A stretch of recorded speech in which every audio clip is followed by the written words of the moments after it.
Justo hoy mencioné algo sobre eso. Y en el plano internacional, estuve leyendo también un artículo suyo muy interesante que se llama Alianzas y habla de la necesidad de la multipolaridad, ¿no? De estos acuerdos de bloques, ¿no? De multipolares. Y hace una crítica y deja como una crítica que nos gustaría que me explique a la visión de Noam Chomsky, que dice que no fue muy criticada, como que nadie se ocupó de criticarlo. Bueno, Chomsky, de algún modo, yo decía, es la internacional progresista de los Sí, últimos días, ¿no? Es sí, como la iglesia adventista de los últimos días. Chomsky se la ha pasado este periodo advirtiendo sobre el fin del mundo sí, y que si Trump gana las elecciones, la guerra llegará y habrá una destrucción global.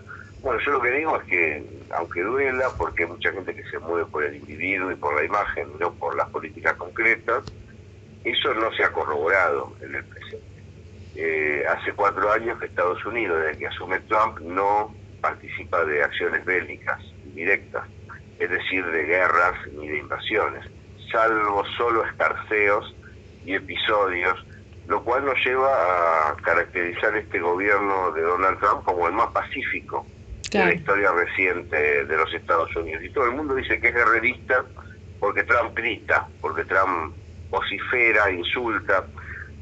Sin embargo, creo que esto no es por la buena voluntad de él, y eso es lo que se le escapa a la internacional progresista, sino que la multipolaridad ha llegado para quedarse y para crecer y para desarrollarse.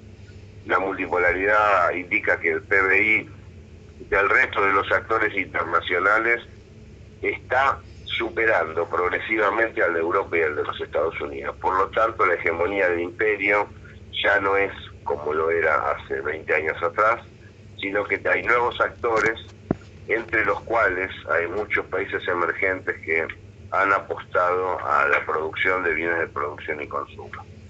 En el año 2024, 2025, los vectores de desarrollo se van a cruzar, unos van a ir hacia abajo, otros hacia arriba, y son bloques muy grandes de beneficios que no son detenibles. En este momento cerca de la mitad del planeta ya pasa poca importancia al dólar. Estamos hablando de Rusia, de China, estamos hablando de Irán, hablamos del conjunto de los países de la Organización para la Cooperación de Shanghái, del ASEAN, que acumula los países del Pacífico, y del BRICS, con la excepción de la B, del BRICS, del Brasil, que está desertando por este momento. Pero el mundo no es el que cuentan los medios. El mundo es distinto al de hace 2 décadas atrás. La multipolaridad llegó para quedarse y el capital financiero está siendo puesto en cuestión por el capital productivo, por los proyectos de desarrollo, y por lo tanto, cuando hablo de alianzas, hablo de la búsqueda interna y externa de nuestro país de los respaldos necesarios para poder llevar adelante una política adecuada al tiempo que corre y al tiempo que se viene. Sobre todo porque la multipolaridad no es otra cosa que aquella idea lejana que la Argentina le tiró al mundo, denominada la tercera posición. Y Claro. que esté coronada debería ser satisfacción para los argentinos, orgullo para los argentinos, y además ponerse en marcha con una política equivalente para poder cosechar los frutos. Sí, qué interesante. El otro día lo escuchaba usted que había subido una de sus clases de periodismo, que hablaba justamente del periodismo internacional. Y una de las cosas que mencionaba es que realmente sí, es una rama bastante compleja y que requiere también el tema de mucho chequeo de fuentes, porque lo que usted decía es que en realidad uno ve o se informa por medios internacionales y también tienen los mismos problemas que los medios hegemónicos de acá. Entonces, qué recomendación nos da para informarnos realmente lo que pasa en otros países? Porque también requiere para mí, ¿no?, un poco más de investigación, ¿no?, de dedicación.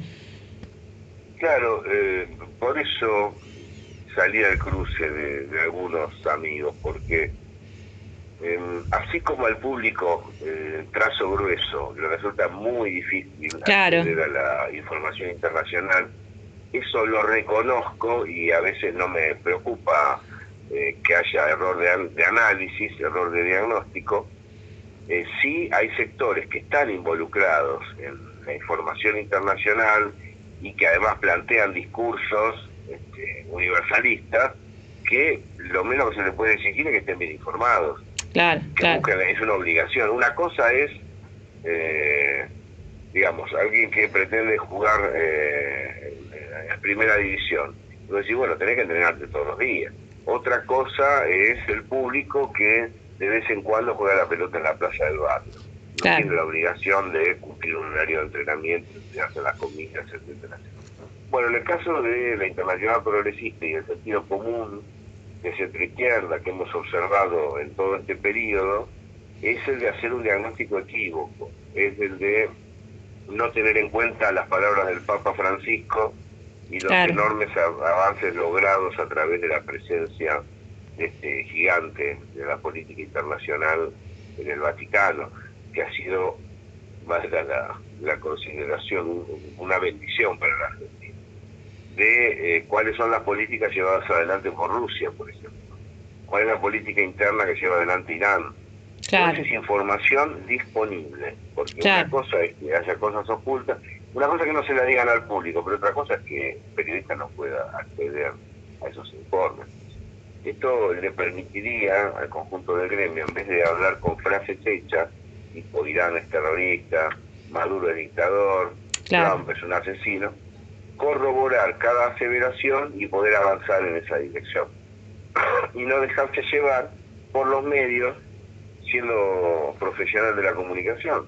Yo lo que le digo a los amigos que realizan análisis político en distintos medios es, bueno, cobran para esto, están ganando sus recursos para desarrollar esto. Tienen la obligación de poder abordar todos estos problemas con profundidad, con intensidad y con la mejor información posible. No pueden dejarse llevar por una oleada de opinión. Tienen que focalizar el análisis con datos muy certeros, muy concretos.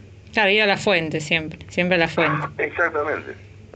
Sí. La fuente, además, no es lo mismo la fuente por ahí interna que la externa, es difícil de consultar, pero los datos están para quien quiera observar. ¿Por qué razón Estados Unidos decreció del modo que lo hizo en las décadas anteriores? Básicamente porque la hegemonía interna de las organizaciones belicistas, de mercenarios, ha vaciado el Estado norteamericano. Esas organizaciones son coordinadas por el capital financiero. ¿Qué hizo Trump? Llegó, sacó cuentas y dijo, estas aventuras bélicas externas nos cuestan mucho. Por eso paralizó la política ofensiva que llevó adelante desde Ronald Reagan hasta Barack Obama, de modo ininterrumpido. Claro. Eso perjudicó el erario público norteamericano, porque de común acuerdo entre los funcionarios internos, que acá les llamaríamos liberales, y las grandes empresas, lo que hubo fue un drenaje de recursos del Estado en beneficio del sector militar industrial y del sector financiero, que perjudicó el nivel de empleo, la distribución interna, la capacidad de ahorro y la inversión productiva en Estados Unidos. Por eso Estados Unidos no volverá a ser el que es. Es un esfuerzo muy grande el que está haciendo el pueblo norteamericano para poner de pie la industria, pero la multipolaridad, reitero, ya no será obstaculizada. Se viene un ciclo donde habrá grandes bloques de debate, pero no una nación que rija el plan. ¿Y el lugar de América Latina en todo esto? Porque si bien no hay, uno no habla de golpes duros, de invasión, pero sí esto de la injerencia, golpes blandos en Bolivia, en Ecuador, esto, lo que está sucediendo, ¿no? Intentos siempre golpistas de Venezuela, ¿no? Como, si bien no son invasiones, también hay un intento claro de dominación por ahí. América Latina está faltando a la cita internacional de la multipolaridad, eso sin duda. Sí. La acción boliviana es muy clásica de los servicios de inteligencia norteamericanos y del suprapoder. Lo toma por sorpresa al presidente y a la administración productiva, por así llamada, norteamericana, y como es un oportunista, se monta sobre eso y sigue adelante. Lo mismo sucede con la situación de Brasil, pero no son cosas promovidas específicamente por la administración política norteamericana. Este es un debate muy fino que va a quedar acerca de quién es el responsable. Sí, pero me parece después importante. Tenemos los sectores oligárquicos internos que son realmente fatales.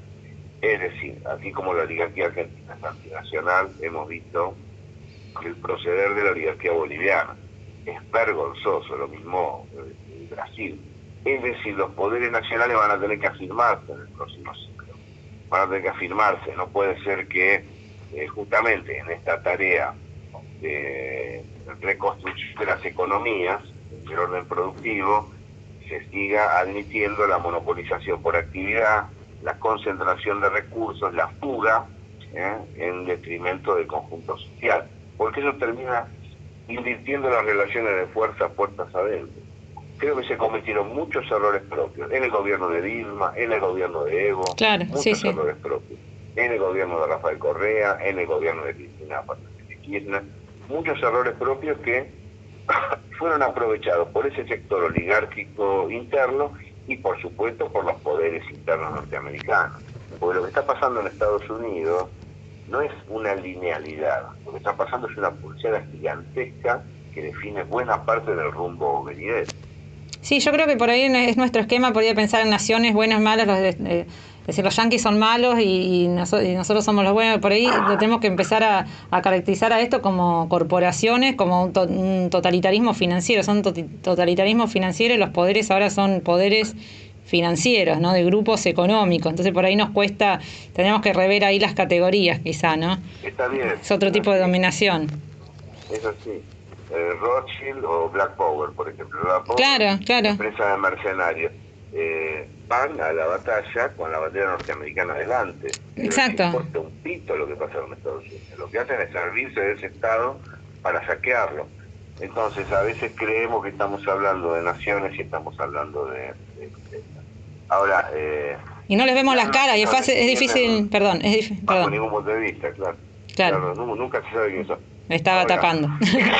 Las naciones tienen dentro del poder del Estado corroído a los funcionarios puestos por las corporaciones liberales. Digo, es como que cada país tenga su Duchovny, o cada país tenga su León, o cada país tenga su Domingo Cavallo, ¿no? Bueno, esos son hombres y mujeres impuestos dentro de la estructura del Estado por las firmas concentradas que son las beneficiarias del vaciamiento de los Estados, ¿no?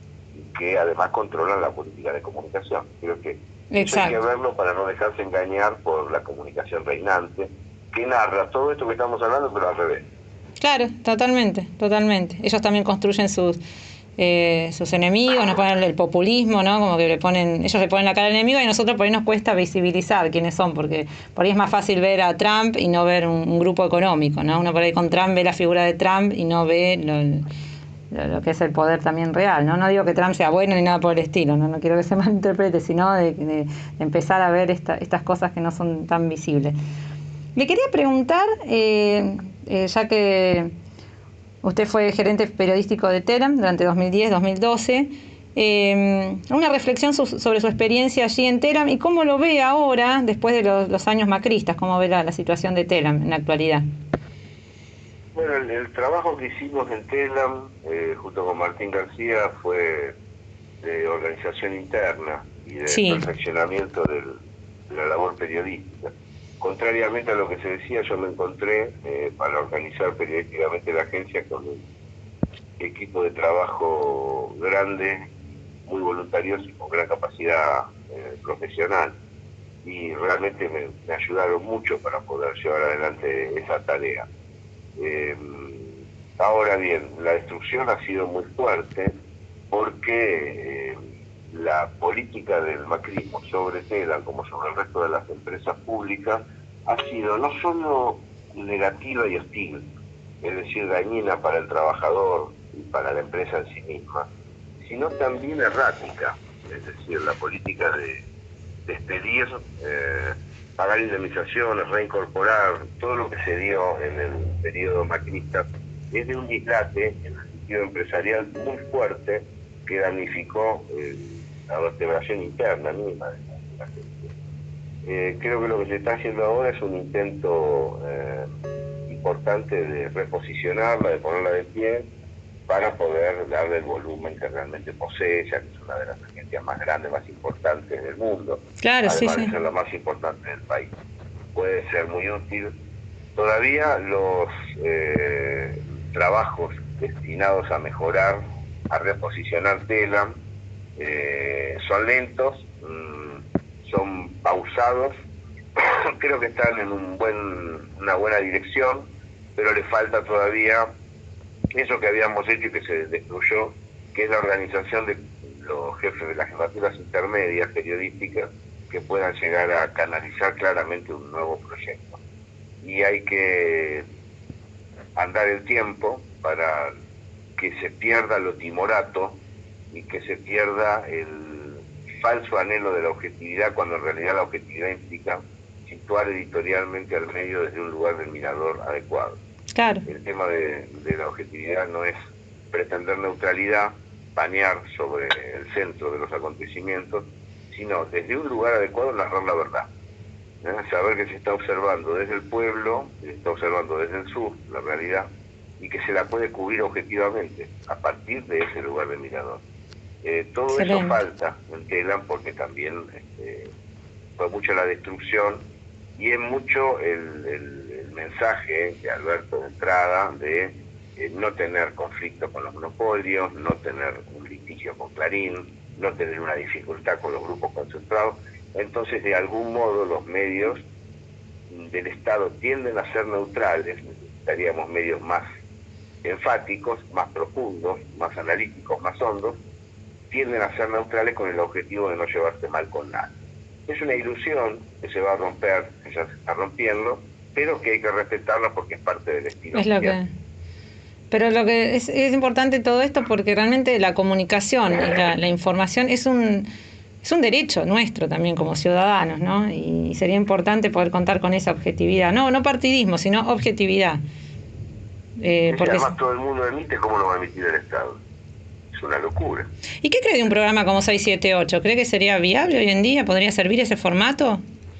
Sí, yo creo que el 678 movió el avispero, molestó, sí. Y eso quiere decir que tuvo una función. Creo que en algún momento observamos sus limitaciones, o todos nos preocupamos porque faltaba un análisis, un programa de información y análisis político en el canal. Es decir, 678 era el programa político, sí, cuando en realidad fue concebido como un programa de archivo, es decir, que desnuda las mentiras de los grandes medios. Eso no está mal. Pero lo que faltaba era un programa sólido de información, análisis y debate en la televisión pública, que no lo había. Mientras 678 batallaba con los dimes y diretes previos, con la búsqueda de archivos, con el escrache a las mentiras de determinados dirigentes. Al quedar solo 678, se lo cargó de una responsabilidad que no estaba listo para asumir, que era la de definir un lineamiento político. Y ahí me parece que al quedar aislado dentro de la programación del canal, lo que se le impidió es el desarrollo, y el desarrollo solo podría lograrse a través de otro producto. Claro, ampliarlo. Pero así es como uno siente que hace falta, ¿no? Sí, sin duda. Todo hace falta. Todo. La verdad que lo felicito por su trabajo en la señal medios y radiográfica. Para mí es totalmente esclarecedor. Y yo creo que le pasa para... No, pero no, realmente se lo quería decir al aire porque realmente yo me informo de ahí. Eso hablamos también con mis compañeros de programa, donde lo entrevistamos hace unos meses, que realmente es cuando uno... Incluso cuando uno está perdido en alguna situación, que es como uno va a sus artículos y es como que uno encuentra ahí el eje, ¿no? Realmente... Bueno, muchas gracias.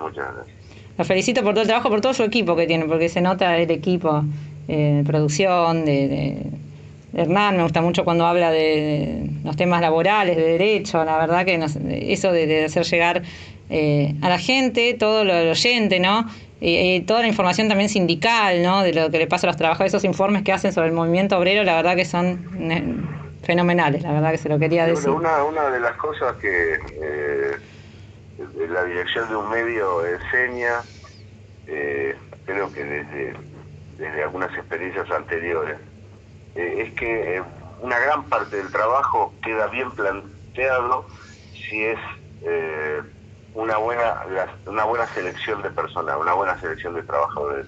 Es decir, si uno sabe de quién rodearse, se encuentra con el producto que estaba buscando. Cuando hay una falla en el seleccionador, podríamos decir, y empieza a elegir personas que no son las que están, claro, a la altura, justas para cada uno de los temas y de las funciones, bueno, ahí se complica mucho el camino. Creo que una vez que uno selecciona y tiene buenos compañeros, lo que hace es descansar un poco más, y si tuviera que ocuparse de todo, porque se libera en la realización y deja que cada uno opere desde donde sabe. Ahora, esta experiencia tiene que ver con el desarrollo de los medios nacional populares en la Argentina, que han recorrido un camino muy grande, y hay modelos de este tipo que ustedes están señalando en distintos puntos del país, sí, personas que como ustedes y como otros compañeros han realizado grupos de trabajo muy apreciables que ofrecen más calidad al oyente, al lector, al espectador, que ofrecen los medios tradicionales. Y eso me parece destacable. Felizmente, si el trabajo está saliendo bien, gracias, y felizmente no somos la excepción. Compartimos el desarrollo con una interesante cantidad de medios y periodistas en todo el país. Bueno, gracias también a usted. Le agradezco muchísimo por el tiempo, por haberse tomado todo este tiempo para charlar con nosotros, porque realmente nos ayuda a entender y poder ofrecerles esta entrevista también a los vecinos de Tortuguitas, de Malvinas. Se lo agradezco mucho. No, por favor, el agradecido soy yo. Un abrazo para todos. Un abrazo enorme, Gabriel. Muchas gracias. Está siempre cuando pueda, cuando quiera, cuente con este espacio. Muy bien, muchísimas gracias. Un saludo y que tenga muy buen